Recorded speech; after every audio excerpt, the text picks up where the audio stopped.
আসসালামু আলাইকুম। আশা করি আপনারা সবাই ভালো আছেন। তো আপনারা যারা হেজিটেশন ফিল করছেন আপনাদের বাচ্চাদেরকে নিয়ে যে ওদের পরীক্ষায় কি আসবে না আসবে, এত অল্প বয়সে ওরা কিভাবে এই পরীক্ষা ভালো করবে। তো তাদের জন্য আজকের এই ভিডিওটা। তো দেখেন এখানে কিন্তু ছাত্রছাত্রীর নাম। ওরা কিন্তু এখানে ওদের নাম লিখবে। তারপর এখানে ওদের রোলটা লিখবে।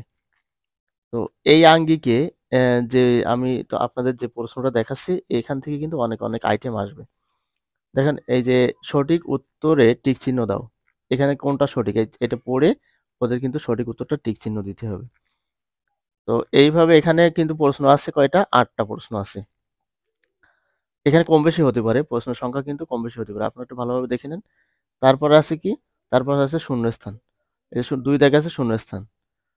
তারপর ৩ দাগে আছে তারপর ৩ দাগে আছে মিল করো। অর্থাৎ মিল করতে হবে। তারপর এখানে ৪ দাগে আছে সংক্ষেপে উত্তর দাও। এখানে কিন্তু সবকিছু কিন্তু ওদের প্রশ্নই লিখতে হবে। এই প্রশ্ন, এটাই প্রশ্ন, এটাই ওদের উত্তরপত্র। তো এটা লিখে আবার জমা দিতে হবে। আপনারা এই আঙ্গিকে আপনাদের বর্তমান যে পাঠ্য বইয়ের সাথে কিন্তু মিল রেখে ওদেরকে পড়াতে হবে। আমরা পরের পেজে চলে যাচ্ছি। তারপর এখানে আপনারা এইগুলো দেখে নেন। আ তারপর ৫ দাগে আছে নিচের সমস্যাগুলো সমাধান করো। এখানে কিন্তু ৫০ নাম্বার। এগুলো কিন্তু ওদের বই থেকে থাকবে। ওদের বইতে যে সমস্যাগুলো আছে এরকম লিখিত প্রশ্ন, এই দাগটা কিন্তু অনেক বেশি নাম্বার। ভালোভাবে দেখেন ৫ টায় ৫০ নাম্বার কিন্তু। এই যে লিখিত এরকম যদি কোনো প্রশ্ন থাকে তাহলে সেইগুলো কিন্তু আপনারা অবশ্যই করাবেন। এই আইটেমগুলো থেকে আপনাদের কিন্তু অনেকগুলো প্রশ্ন আসবে। বইয়ের যে সমস্যাগুলো সেগুলো আপনারা করাবেন। তারপরে ৬ দাগে আছে জ্যামিতি। জ্যামিতির যে এগুলো আছে সেই সংজ্ঞা। ত্রিভুজ কাকে বলে? চতুর্ভুজ কাকে বলে? ওই যে ৩ টি রেখা দ্বারা আবদ্ধ চিত্রকে ত্রিভুজ বলে। তাহলে ৪ টি রেখা দ্বারা আবদ্ধ চিত্রকে কি বলে? চতুর্ভুজ। তাহলে ত্রিভুজ বলি আর চতুর্ভুজ বলি, পঞ্চভুজ বলি সেগুলো কি? আবদ্ধ চিত্র। ওদের কিন্তু মনে রাখানোর জন্য শর্ট টেকনিক দিবেন। ত্রিভুজ কি? ত্রিভুজ হচ্ছে চিত্র। কেমন চিত্র? আবদ্ধ চিত্র। কয়টা রেখা দ্বারা? ৩ টা রেখা দ্বারা। তাহলে এইভাবে প্রশ্ন করে কিন্তু ওদেরকে মুখস্থ করানোর চেষ্টা করবেন। তাহলে ত্রিভুজ কি? এক কথায় মনে রাখবে সেটা একটা চিত্র। কেমন চিত্র? আবদ্ধ। আবদ্ধ মানে কি? চারিদিক থেকে আর কি ঘেরা। এর ভিতরে কিন্তু কোনো ঢোকার পথ নেই। এটা বলতে হবে। মানুষ যে ঘের করে, ঘেরে যে মাছ ছাড়ে, মানে এই যে জলাশয়টা কি হয়? আবদ্ধ হয়। তা না হলে কিন্তু মাছ সব চলে যাবে। যদি কোনো পথ থাকে।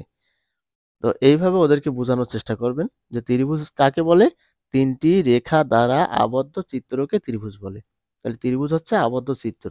কয়টা রেখা দ্বারা? ৩ টা রেখা দ্বারা। চতুর্ভুজ কাকে বলে? ৪ টি রেখা দ্বারা আবদ্ধ চিত্রকে চতুর্ভুজ বলে। তাহলে সবগুলো কিন্তু আবদ্ধ চিত্র। তারপর এখানে দাগ টেনে মিল করো। এই যে মিল করতে হবে। কোনটা কোণক আর কোনটা গোলক। তারপরে সবশেষে আছে ৭ দাগ। মৌখিক ও ব্যবহারিক। এখানে কিন্তু ১০ নাম্বার। তো এই প্রশ্নটা আপনারা ভালোভাবে ওদেরকে বোঝানোর চেষ্টা করবেন এবং আ মূল বইয়ে যে এগুলো আছে সেগুলো পড়ানোর চেষ্টা করবেন। আমি একটু বলে রাখি, এটা কিন্তু একটা প্রশ্নের একটা নমুনা প্রশ্ন। অর্থাৎ এইরকম ধরনের আসবে। এটা কিন্তু আগের বইয়ের উপর ডিপেন্ড করে কিন্তু এই প্রশ্নটা তৈরি করা। কিন্তু এই নিয়মে কিন্তু ওরা বর্তমান বইয়ের আলোকে পরীক্ষা দেবে। তো সেই বর্তমান বইয়ে যে অঙ্কগুলো আছে এইভাবেই করাবেন। আমি একটা নমুনা আপনাদেরকে বলার চেষ্টা করলাম। আ নমুনা প্রশ্ন হিসেবে তুলে ধরার চেষ্টা করলাম। এই নিয়মে এরকম করেই এ প্রশ্ন ওদের হতে পারে। তো সবচেয়ে বড় হচ্ছে যে এখানে ৫ দাগে আমি আপনাদের যেটা দেখালাম যে ওই যে বড় যে ইয়েগুলো ৫০ নাম্বার ১০ টা মানে ৫ টা লিখতে হবে ৫ ১০ কে ৫০ নাম্বার। তো এটা কিন্তু ওই যে বইয়ের যে আ লিখিত যে অঙ্কগুলো, বড় অঙ্ক সেগুলো কিন্তু ওদের রিডিং পড়ানো শেখাবেন। ওরা যদি ভালোভাবে পড়তে পারে তাহলে কিন্তু অঙ্কগুলো কষতে পারবে। তো যাক এটাই ওদের প্রশ্ন, এটাই ওদের উত্তর পত্র। তো এইভাবে আপনারা বাসায় একটু প্রয়োজনে এটা পরীক্ষা নেবেন। আজ এ পর্যন্তই। ভিডিওটি ভালো লাগলে আমাদের চ্যানেলটি সাবস্ক্রাইব করে সাথে থাকবেন। আসসালামু আলাইকুম।